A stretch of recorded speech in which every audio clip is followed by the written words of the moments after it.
శంషాబాద్ కి అతి దగ్గరలో 22,000కే చదరపు గజం 22 ఎకరాల్లో మంచి ప్లాటెడ్ ప్రాజెక్ట్. ఈ నంబర్ కు కాల్ చేయండి. వెల్కమ్ బ్యాక్ టు మనం టీవీ. నేను మీ పవన్ పేస్వాడ. తెలుగు రాష్ట్రాల్లో థియేటర్లు బంద్ అనే హెచ్చరికతో ఫిల్మ్ ఛాంబర్ సమావేశం నిర్వహించింది. ఇందులో ఎగ్జిబిటర్లు, డిస్ట్రిబ్యూటర్లతో సంయుక్త సమావేశాన్ని నిర్వహించారు నిర్మాతలు. జూన్ 1 నుంచి థియేటర్లు బంద్ ఉండదు అని క్లారిటీ ఇచ్చేశారు.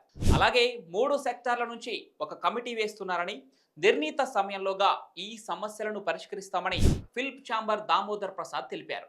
ఇక ఈ సమస్యలపై మే నెల 30వ తేదీన కమిటీ వేయనున్నామని అన్నారు. ఈసీ సమావేశంలో కమిటీ ఎవరనేది నిర్ణయిస్తామని, థియేటర్ల బంద్పై ప్రచారాన్ని ఎవరూ నమ్మొద్దని స్పష్టం చేశారు. ఇక దీనికి సంబంధించి అందరికీ ఆమోదయోగ్యమైన నిర్ణయమే తీసుకుంటామని వెల్లడించారు. ఇండస్ట్రీ కోసం కలిసి పనిచేయాలని అన్నారు.